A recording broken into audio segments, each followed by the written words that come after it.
our conference this weekend, as Father said, is called The Church Triumphant.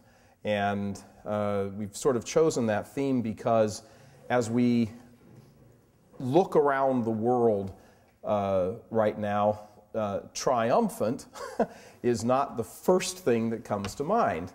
When we see the condition of the church, the attacks on the church from outside, from inside, it seems anything but triumphant.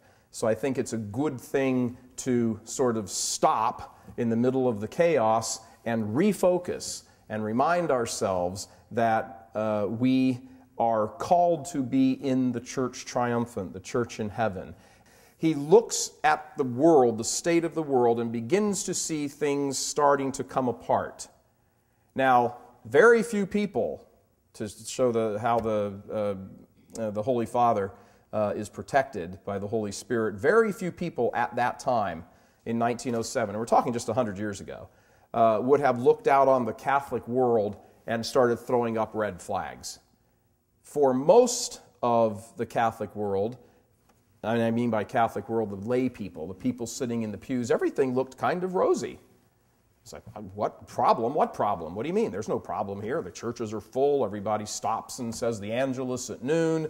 The Catholic Church is beginning to find its footing over there in the United States. It's swelling up with immigrants. There's a lot of opposition, but we're solid in our faith. We believe everything. There's Eucharistic processions up and down all over the place, all over Europe, all in the United States. There's novenas going on. There's 40-hour devotions. There's priests coming out of every crack and crevice in every village you can find. What are you talking about, Pius? What problems? Well, he looked and he understood that what was beginning to boil, largely in Europe, a little bit in the United States at that time, was becoming a real threat to the faith in intellectual circles. What we are talking about is the eternal destiny of souls. That's what we're talking about here. In the end, that's all this is about. That's it. It is nothing else. It's not about winning the argument. It's not about beating back the liberals at Notre Dame so Obama can't come there. Yay, we won. It has nothing to do with that.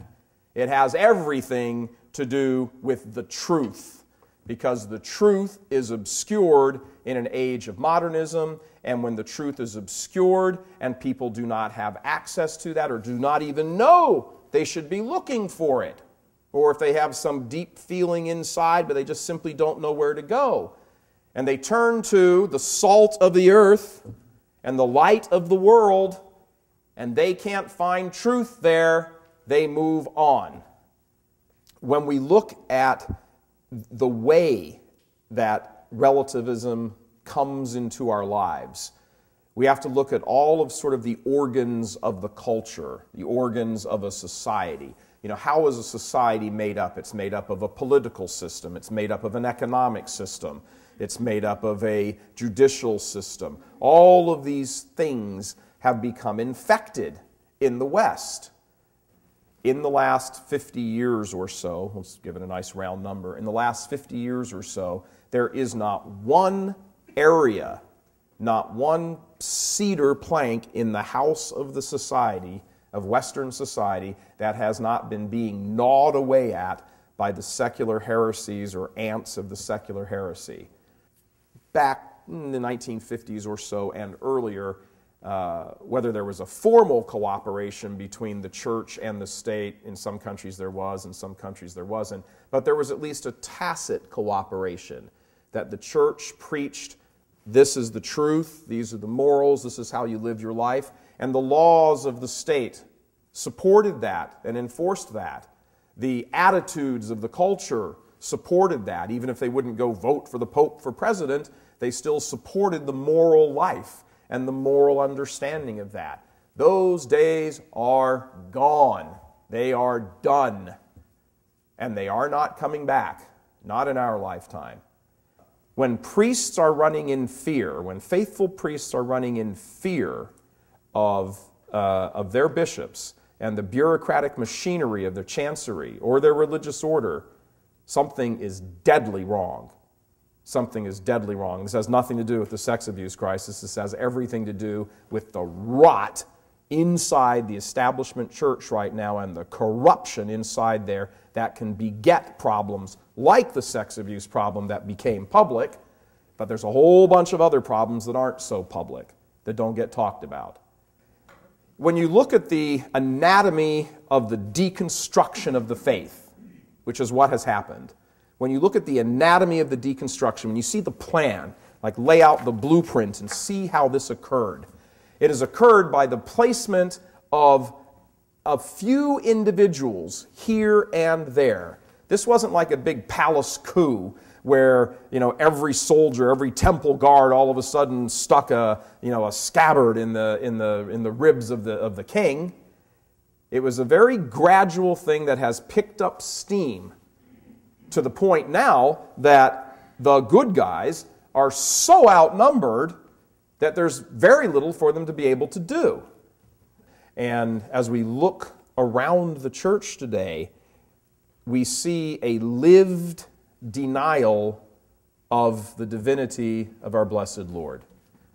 75% of Catholics don't go to Mass, and that's in the United States. Father Hardin put it absolutely beautifully. What is the beatific vision?